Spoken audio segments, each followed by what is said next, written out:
wishing to know more about fishing, you don't need a book. Just come and see the Hook and the Cook.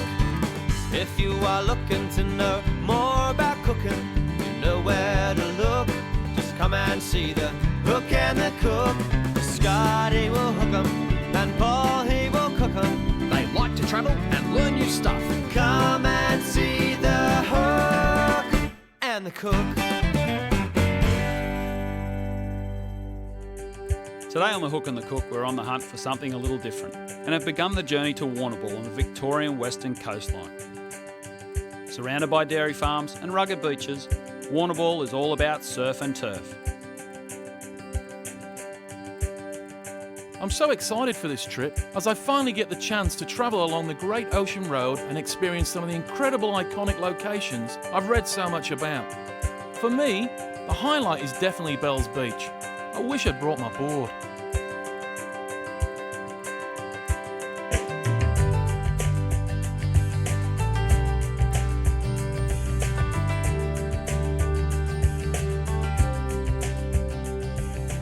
The Great Ocean Road starts at Torquay and winds along the coast for 250 kilometres through to Warrnambool.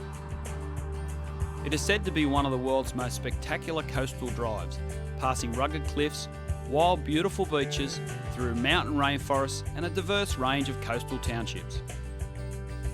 Hand-built by returned World War I diggers in honour of their fallen mates, the Great Ocean Road is also the world's largest war memorial, and the sense of freedom you feel exploring this coastline is a fitting testament to their sacrifice.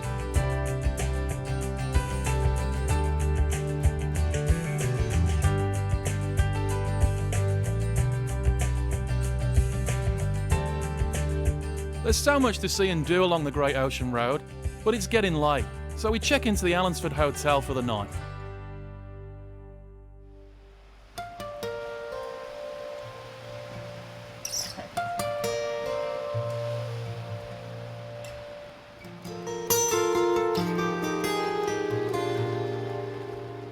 Well, it's our first morning in Warrnambool. It's a little chilly, but Paul and myself, being new to the area, decided to do a little bit of land-based fishing. And what's unique to these areas is these lovely big breakwalls that you see behind me here. So we're just out in the end, got a little bit of burley going, and hopefully going to get amongst it.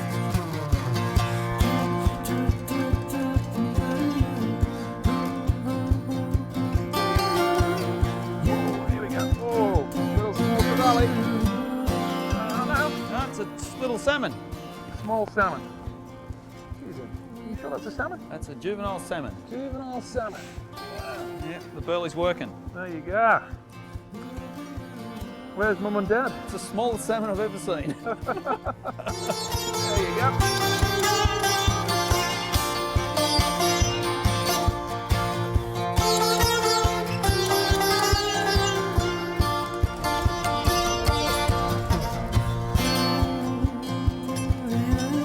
Yeah, another salmon. He's just said he's been on steroids, this fella. Yeah. If we get one big enough or someone else comes up through that trail, I might cook you up a bit of breakfast, mate. What do you reckon? That'd be nice. Some of those good. little salmon would be probably pretty tasty, I reckon.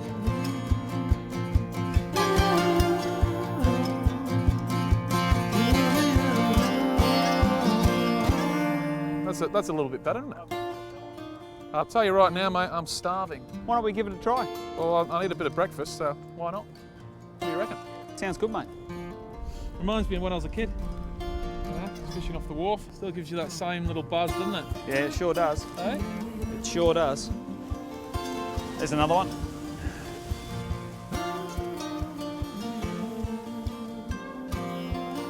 It's about the same size as your one, Paul. Yeah. So we might hang on to those two? Yeah, hang on to them, mate. Yeah. Well, I know for us New South Wales anglers, these little salmon are quite small, but down here they have a legal size of 210 millimetres. So we're going to hang on to these little fellas and see what we can come up with. I need to find a more sheltered spot to cook breakfast, and Scotty wants to try fishing a different area. So we find a lovely little spot on the Hopkins River where we can do both. People always underrate Aussie salmon, but I tell you what, these little fellas will do me just fine for breakfast. And with them, I'm going to make my version of an Italian dish that I like to call fish in crazy water. Firstly, I score the fish to help them cook quickly. then season them with salt and pepper. I prepare my pan with some olive oil and some rich local butter. I put the olive oil in there to stop the butter from burning. Now, add our fish, been seasoned. Straight in the pan. Just going to turn it up a little bit and we'll get that rocking and rolling. For this dish, I'm also using some beautiful olives, cherry tomatoes, basil, lemon juice, parsley and some capers. So I'll wait for my fish to cook on one side for around about 2 or 3 minutes. Then I carefully turn them over. And now I'm ready to add some of my ingredients for the sauce. I'm going to throw our lovely olives in there. Cherry tomatoes, give it a little bit of colour in there. Now then, our capers, a little bit of saltiness. Lemon juice. Now, here comes our fun bit. This is where the crazy water comes in. Whoa!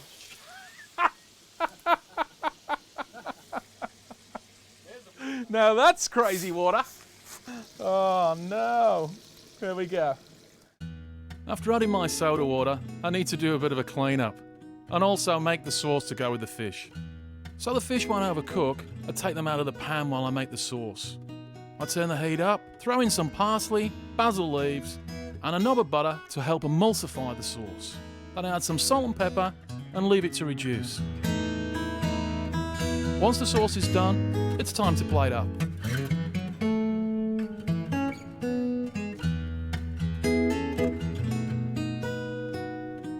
Have a taste of that, mate. Here you go. I'll tell you what, it's amazing. It's so sweet for such a small fish, it's beautiful.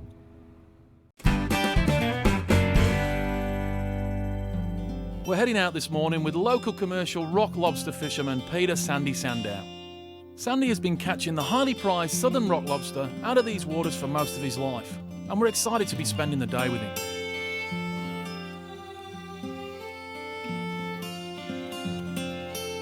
Before Sandy starts pulling his pots, he drops a line to catch a shark or two. So Sandy, how many lines have we got on here for the sharks? We're just shooting one long line with 40 hooks on it and hopefully pick up a gummy or a schoolie or whatever comes along, maybe a snapper if we're lucky. Yeah, and just different baits on there, squid, Yeah, mullet. We've got a bit of octopus, we've got mullet heads. That's about it usually. Just a nice cocktail down there. Yeah, give it a mixture, see what happens. That's good. I'll be interested later on, come back and pull the line and see what we get. Yeah, they call it shark lotto, so Shark lotto, I like that. hopefully there's something there. Once the line is dropped, we head off to start pulling up the pots. Sandy has 94 pots out at a time, with a kilo of bait in each.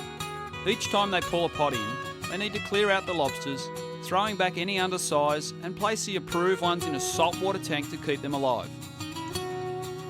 The males need to be 110mm and 105 for the females, measured from the back of the carapace to the front. The easiest way to tell the females apart from the males is the females have a small claw at the end of the last pair of walking legs and an extra pair of flaps on their tail to hold their eggs.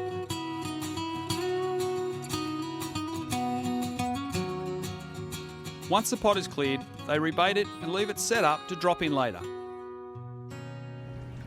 So Sandy, we got a few lobsters. Tell me, how long does it take for a lobster to grow to full size?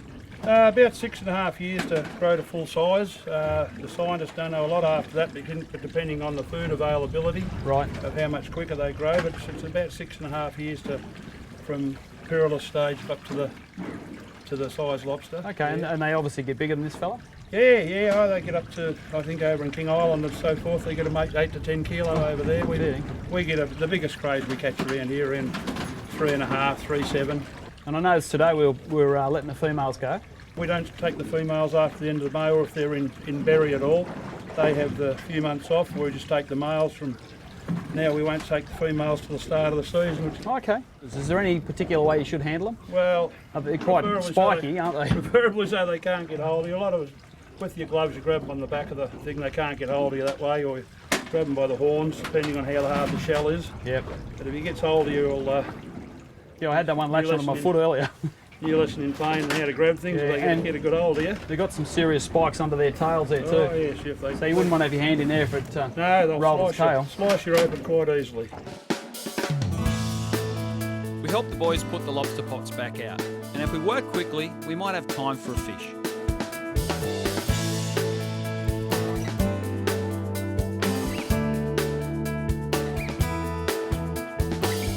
I'll tell you what, we're pretty lucky. We've talked Sandy into sparing 5 minutes to bring us into a little area closer to the coast, some nice rocky pinnacles. I'm using a simple paternoster rig, 2 droppers, 1 hose with prawns on them, and nice little leads, not real deep. And Paul's behind me working a soft plastic. So we'll see how we go.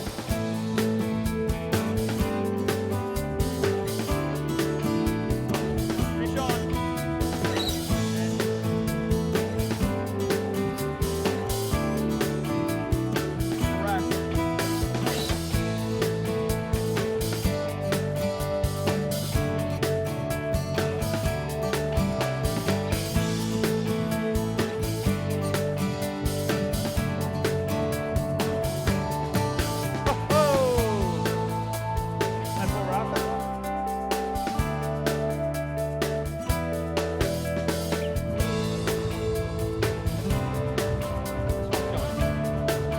Left.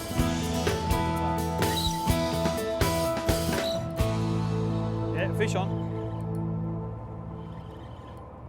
Another wrasse. My 3rd wrasse. It's a bit better, that one. Got some serious teeth in there. Well, back he goes. Well, our time is up, and although we only caught a few wrasse and a nice sized sweep, the adrenaline's still pumping. But now it's time to go back to work and go and check the shark line.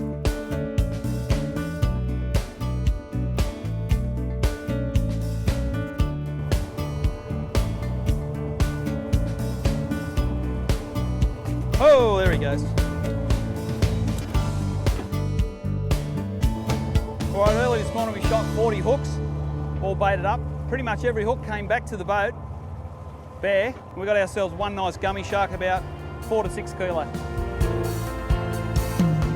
After the break, we go from surf to turf. Now we have the surf part of our dish sorted, it's time to hit the turf. Warrnambool is renowned for its agriculture, in particular its dairy farming and associated milk processing. The Warrnambool Cheese and Butter Factory, located at the end of the Great Ocean Road, is Australia's oldest dairy processor. Their local brands include the Sungold Milk range and the Warrnambool Cheddar Cheese varieties. No stranger to industry awards, their Jersey milk has just been recognised as the champion milk at the 2013 Australian Grand Dairy Awards. Jersey milk is collected only from purebred Jersey cows, with naturally superior milk renowned for its creamy richness, high protein and high calcium. These attributes have seen it become a favourite for making coffees, baking and cooking. All the milk is collected daily from family-owned dairy farms in the region. We catch up with Paul, one of the young local Jersey farmers. You look a little bit young to be a farmer, mate. How old are you? I'm 23. 23? Are you sure you know what you're doing, mate? Yeah, I'm a 7th generation farmer, and yeah, the family's been doing it for over 100 years. So you definitely know what you do. Yeah, I'll tell Dad anyway that. That's very good. Yeah. So Paul, tell me why Jersey cows? We find them a really easy cow to handle, that produce high quality milk and have a great feed conversion rate for profitability. How much milk do they produce a day? They produce about 20 litres a day, but being the Jersey cow, it's more the quality that we focus on, with the protein levels and the cream levels, which are great for cooking and great taste and those sort of things. I've noticed here you've got how green it is. It reminds me a little bit of the Channel Islands, where there's a very similar sort of climate that you get here. Does that affect the milk? Yeah, it definitely does help. We've had a great season this year, and we try and feed the cows on their natural diet of grass. Yeah. And that's the highest profitable way to do it. Yeah, well, there's plenty of grass here, mate. Yeah, no shortage at all. And do you drink milk yourself? Yeah, every day. I'll tell you what, mate, you're looking good on it. The cows come into the dairy for milking twice a day. The milk runs from the milking machine through pipes into a large refrigerated vat, which cools the milk down. It then travels by a refrigerated tanker to the Warrnambool Cheese and Butter Factory. Anthony Best, the production manager, talks us through some of the processes. So Anthony, from milking a cow to me buying it off the shelf, how long? Normally from farm to the shelf, it's 24 hours. Okay, it's pretty quick. It's a fairly quick process, yeah. Well, we get the milk directly from farm to the plant. Yep. From there, prior to unloading the tanker, we do several tests to make sure that the quality of the milk is going to meet our requirements. And we run it through our pasteuriser where we preheat the milk to around 50 degrees Celsius. From there, it then goes through an homogenising process, which is there to help break down the fat so you don't get any separation on the milk in the bottle. Then basically take it from there to either one of our 2 packaging machines. So it's a full-on process, really. You don't just milk the cow and just throw it in the bottle. No. If that would be easy if it was that simple. The packaged milk plant processes up to 120,000 litres of milk per day, with the whole cheese and butter factory churning through about 2.6 million litres a day for all their products, including their award-winning range of cheeses. After a factory tour, we spent some time exploring the produce at Cheese World. Owned and operated by Warrnambool Cheese and Butter, Cheese World offers visitors complimentary tastings of their local brand of cheese. And when it comes to free cheese, Paul just can't resist. Oh, is this the award-winning cheddar? This is the award-winning Warrnambool vintage. Wow. Okay. Can't wait to taste this. Thank you. Thanks. Beautiful. So this matured for about 18 months. Okay, and so all these other cheeses, are they all different? Are they the vintage as well? No, this is a matured, A bit milder. a bit milder. It's interesting because it starts off the same. It's all made the Yeah. same in the same machine. The older it but gets, the stronger it gets, I The older suppose. it gets, the better it gets. While Paul explores the different products and collects what he needs for his dish, I'll stay here and guard the cheese. The range of cheese here is incredible. It's like I've died and gone to cheese heaven. So far, the pepper and garlic cheddar is my favourite. What a great dimension of flavour to the lobster. Coming up after the break, I put all this fantastic dairy to good use.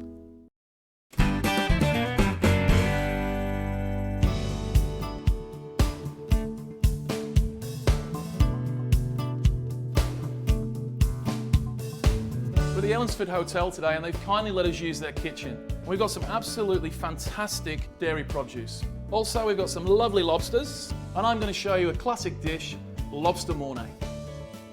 Now, what I've done with these lobsters around about an hour ago is I just popped them into the freezer.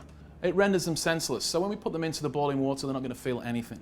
If we don't do that, and we just put them in the water while they're alive, they'll stress, and the meat becomes very, very tough. I put the lobsters into a large pot of salted boiling water, making sure they are completely submerged and leave them to cook for 8 minutes. As a general rule, cook your lobsters 1 minute for every 100 grams. Now while they're boiling away, I'm going to infuse my milk. We're going to make something called a bechamel. I stirred half an onion with some cloves, making sure to break off the ends. Then I add the studded onion to 1 litre of milk and turn the heat to low. Now it's important that you bring the milk up to the boil very slowly, because the sugars in the milk can stick to the bottom, caramelise and burn. While that's coming up to temperature, let's check the lobster. My lobster's done now. It's been 8 minutes. I'm going to take these guys out. And they look absolutely fantastic. Look at the colour of them. Wow. Now, as these guys are cooling down, one of the local chefs from Warrnambool down at Proudfoot restaurant there gave me a little bit of a tip, which I had not seen before. So we just trim these off and trim these off here. That opens a little hole there, and they tend to have a lot of water in the heads when we cut them, and it becomes quite messy. So what we do is we hang them over the top of the pot, like so, and as you see, you'll get all the water from the heads all disappear into the pot, and we'll let it cool down like that. Once the milk has come to the boil, I take it off the heat and leave it for 10 to 15 minutes for the flavours to infuse. Then I put the lobsters to the side and start on the roux, which helps thicken our bechamel. Now I've got 100 grams here of butter, so we're going to need 100 grams of flour. Just going to melt this. This is going to be our thickening agent. Once the butter has melted, I turn down the temperature, add in 100 grams of flour and mix it together until it becomes a thick paste. Then, making sure the milk is still hot and the stunned onion is removed, I gradually incorporate the milk into the roux mixture bit by bit so the mixture doesn't get any lumps.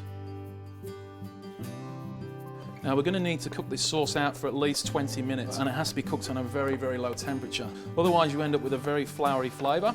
So I keep incorporating some more milk until I get a nice, smooth, velvety consistency for the sauce. To enhance the flavour a bit, Add in a little cream and some grated nutmeg. So we're going to cook that out now for 20 minutes, occasionally giving it a bit of a stir. But now it's time to prepare our lobster. I cut the lobster in half, going down the centre of the breastplate. I remove the stomach and intestinal tract, trying not to put any part of the lobster flesh in the fresh water because it loses its flavour. Next we go back to the sauce. So our Mornay sauce is ready to make now. As you can see, our bechamel is all good, nice and smooth. While the bechamel is still hot, it's time to add our cheese. And we've got our lovely cheddar with our black pepper that's through there. And the residual heat will actually melt that. Now, next thing that we're going to add is Romano. Romano is a little bit more bite.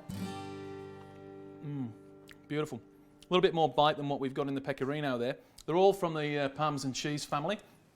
And it's absolutely fantastic. Got a great flavour. We're going to throw that in. It's a hard cheese, this one. Plenty of cheese goes in. I'm going to save a little bit for crusting the top. Now then, we've got our pecorino. This isn't matured for quite as long, so it's a little bit sweeter. We tend to use this a lot in my restaurant. Okay, this is going in there now. Not too much, but it is starting to really happen. Now I'm going to put a handful of parsley in here, fresh parsley. I then add a small amount of green peppercorn mustard that I picked up from the Warrnambool Cheese and Butter Factory and stir it through my sauce. Okay, Mornay sauce done. We're going to move on to the lobster now. I carefully take the lobster meat out of the shell, trying to keep it all in one piece. I then put a little bit of Mornay sauce in the shell, cut the lobster up into bite-sized medallions and place it back in the shell on top of the sauce. Then I top the lobster with more sauce as well as some pecorino and parsley crumb. So there you have it, our lobster Mornay's done, ready to gratinate under the grill. Once the crumb is browned, I take the lobsters out from under the grill and plate them up for the locals to taste. There we go, guys, got an absolutely beautiful lobster Mornay there, so hopefully you'll enjoy it.